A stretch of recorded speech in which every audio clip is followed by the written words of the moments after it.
जय जय श्री सीताराम। जय हनुमान। सभी मित्रों का, सभी सनातनियों का आपके अपने श्री राम भक्ति पथ यूट्यूब चैनल में हार्दिक स्वागत एवं अभिनंदन। श्रावण मास के इस पुण्य पवित्र दिनों में आज माँ भगवती सहित शिव शंकर को प्रसन्न करने के लिए अर्धनारीश्वर स्तोत्र का पाठ करने जा रहे हैं। यदि वीडियो पसंद आए तो अपने सगे संबंधियों को साझा करें।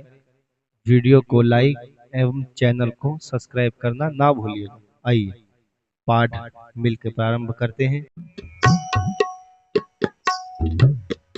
चांपेय गौरार्ध शरीर कायै कर्पूर गौरार्ध शरीर काय धम्मीलकायै च जटाधराय नमः शिवायै च नमः शिवाय।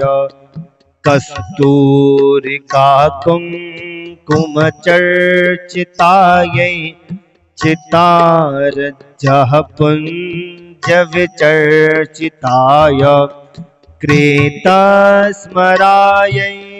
विकृतस्मराय नमः शिवायै च नमः शिवाय। झड़त्कलत्कङ्कणनूपुरायै पादाब्जराच फणिनूपुराय हेमाङ्गदायै भुजगाङ्गदाय नमः शिवायै च नमः शिवाय। विशालनीलोत्पललोचनायै विकासिपङ्केरुहलोचनाय सक्मेक्षणायै विषमेक्षणाय नमः शिवायै च नमः शिवाय। मन्दारमालाः कलितालकायै कपालमालाङ्कितकन्धराय दिव्याम्बरायै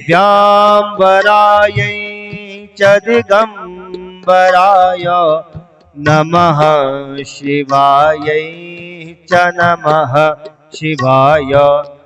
अम्भोधरश्यामलकुन्तलायै तडित्प्रभाताम्रजटाधराय निरीक्षरायै निखलेश्वराय नमः शिवायै च नमः शिवाय। प्रपञ्चश्रेष्ठ्योन्मुखलास्यकायै समस्तसंहारकताण्डवाय जगज्जनान्यै जगदेकपित्रे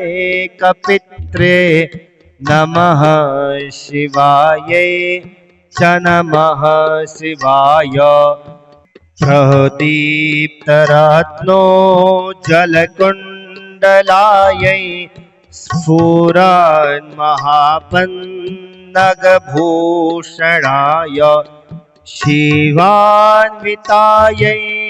च शिवान्विताय नमः शिवायै च नमः शिवाय। एतत्पठेदष्टकमीष्टदं यो भक्त्या समान्यो भुवि दीर्घजीवी प्राप्नोति सौभाग्यमनन्तकालं भूयात् सदा तस्य समस्तसिद्धिः।